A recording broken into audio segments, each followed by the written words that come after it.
अगर आप भी एसआईपी में पैसा लगा रहे हो और आपको लग रहा है कि आपका फ्यूचर सिक्योर है तो रुकिए। अगर कल आपको कुछ हो गया तो यही एसआईपी आपके परिवार को कोई इनकम नहीं देगी। अब दूसरी तरफ अगर आप इंश्योरेंस की जगह पर कोई इन्वेस्टमेंट पॉलिसी खरीद लेते हो तो वो आपका पैसा उतनी तेजी से ग्रो नहीं कर सकती है। तो एसआईपी और इंश्योरेंस में क्या करना चाहिए, तो आज की इस वीडियो में आपको आसान भाषा में समझाऊंगा कि किसको एसआईपी करनी चाहिए, किसको इंश्योरेंस लेना चाहिए और हेल्थ इंश्योरेंस क्यों जरूरी है और आपको कौन सी गलती नहीं करनी है। इसलिए वीडियो को स्टार्ट करते हैं बिना किसी फालतू बकवास के। पहले समझेंगे एसआईपी और इंश्योरेंस एक ही चीज नहीं होती है। एसआईपी कोई इन्वेस्टमेंट प्रोडक्ट भी नहीं है। एसआईपी यानी कि किसी भी म्यूचुअल फंड की स्कीम्स में लगातार पैसा इन्वेस्ट करना ही एसआईपी होता है। अब इसका उद्देश्य होता है आपकी वेल्थ को क्रिएट करना। अब वहीं इंश्योरेंस का मतलब होता है फाइनेंशियल रिस्क में प्रोटेक्शन देना। एसीबीआई इन्वेस्टर के अनुसार लाइफ इंश्योरेंस का मतलब होता है डिपेंडेंट फैमिली मेंबर्स को आपकी मृत्यु की स्थिति में फाइनेंशियल सपोर्ट देना। और वहीं हेल्थ इंश्योरेंस यानी कि मेडिकल हॉस्पिटलाइजेशन की कॉस्ट को कवर करने में मदद करता है। इसको आसान भाषा में समझे तो एसआईपी आपका पैसा बनाने में मदद करती है और इंश्योरेंस आपको फाइनेंशियल सपोर्ट देता है। इसीलिए ये दोनों चीज एक जैसी नहीं होती हैं। अब सेकंड स्टेप में समझेंगे, अगर मैं हर महीने एसआईपी कर रहा हूँ तो क्या मुझे टर्म इंश्योरेंस लेना चाहिए। इसका जवाब है ये आपकी सिचुएशन पर डिपेंड करता है। अगर आप कमाते हो और आपके घर में जैसे माता पिता, पत्नी, बच्चे या फिर कोई दूसरा डिपेंडेंट फाइनेंशियली डिपेंड है तो यहाँ आपका टर्म इंश्योरेंस ज़्यादा इम्पोर्टेंस रखता है। क्यों? मान लो अगर कोई इंसान है 40,000 रुपये महीना कमाता है, अगर वो 10,000 रुपये की एसआईपी करता है और उसकी अचानक से मृत्यु हो जाती है तो उस समय जितना पैसा उसका एसआईपी में जमा है वही पैसा मिलेगा, उसके आने वाली 10 से 20 साल की सैलरी नहीं मिलेगी।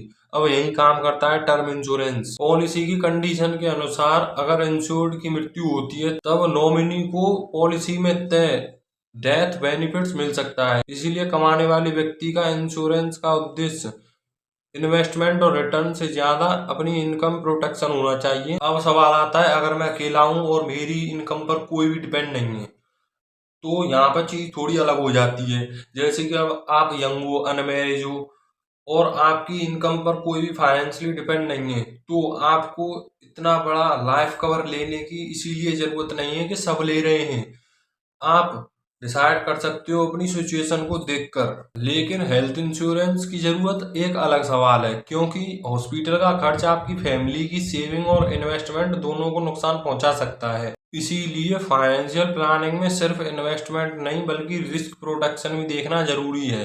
अब आते हैं फोर्थ नंबर पर, सबसे बड़ी गलती इंश्योरेंस के नाम पर इन्वेस्टमेंट खरीद लेना।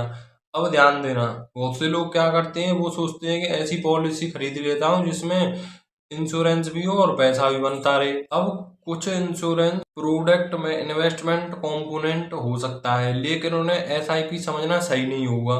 उदाहरण के लिए यूएलआईपी में इन्वेस्टमेंट और इंश्योरेंस दोनों होते हैं। आईआरडीआई के अनुसार यूएलआईपी इन्वेस्टमेंट रिस्क पॉलिसी होल्डर पर होता है। अब इसमें फंड एनएवी मार्केट परफॉर्मेंस के कारण ऊपर नीचे होते रहते हैं। किसी भी पॉलिसी को इसलिए मत खरीद लेना कि सेल्समैन कह रहा है। इसमें इन्वेस्टमेंट भी है और इंश्योरेंस भी है। तो पहले समझो इसमें कितना प्रीमियम है, लाइफ कवर कितना है और लॉक इन और एग्जिट कंडीशन क्या है और पॉलिसी टर्म क्या है और मार्केट का रिस्क कौन उठाएगा, मेच्योरिटी पर क्या मिलेगा और कितना चार्जेस है। आईआरडीएआई पॉलिसी फ्यूचर रिस्क और एप्लीकेबल चार्जेस को समझने में जोड़ देता है। अब पॉइंट 5 में समझेंगे कि पैसे को मैनेज कैसे करें। अब इसमें एक सिंपल फ्रेमवर्क समझो। अगर तुम्हारी इनकम है तो पहले इमरजेंसी फंड बनाओ, फिर इंश्योरेंस प्रोटेक्शन, फिर उसके बाद लास्ट में इन्वेस्टमेंट। यानी कि फर्स्ट स्टेप में इमरजेंसी फंड, कुछ पैसा ऐसी जगह पर रखो जहां इमरजेंसी आने पर उसे आसानी से इस्तेमाल किया जा सके। और सेकंड स्टेप में इंश्योरेंस, अगर आपकी इनकम पर फैमिली डिपेंड है तो किसी अच्छे लाइफ कवर के बारे में सोचना। और मेडिकल एक्सपेंसेस के लिए हेल्थ इंश्योरेंस की जरूरत को भी इक्विलेट करो। और लास्ट थर्ड स्टेप में इन्वेस्टमेंट, अपने गोल के हिसाब से एसआईपी शुरू करो। इस तरह आपका फाइनेंशियल प्लान सिर्फ पैसा कितना बढ़ेगा नहीं, बल्कि अगर कुछ गलत हो गया तो परिवार सुरक्षित कैसे रहेगा पर आधारित है। अब सबसे बड़ा सवाल, क्या एसआईपी बंद करके इंश्योरेंस लेना चाहिए? नहीं। अगर आपके पास इन्वेस्टमेंट और इंश्योरेंस दोनों की जरूरत है तो सिर्फ इंश्योरेंस के लिए एसआईपी बंद करने की कोई जरूरत नहीं है। लेकिन सिर्फ एसआईपी करने के कारण इंश्योरेंस को भी इग्नोर करना सही नहीं है, क्योंकि दोनों का काम अलग अलग है। इंश्योरेंस आपकी वेल्थ को प्रोटेक्ट करने के लिए है और इन्वेस्टमेंट आपकी वेल्थ को क्रिएट करने के लिए। अब इसे हम एक एग्जांपल से समझते हैं। मान लो कोई व्यक्ति 30,000 रुपये महीना कमाता है, 5,000 रुपये की हर महीने एसआईपी करता है और उस पर फैमिली भी डिपेंड है। तो यह बोलना कि मैं एसआईपी कर रहा हूँ, मेरा फ्यूचर सिक्योर है, सही नहीं होगा।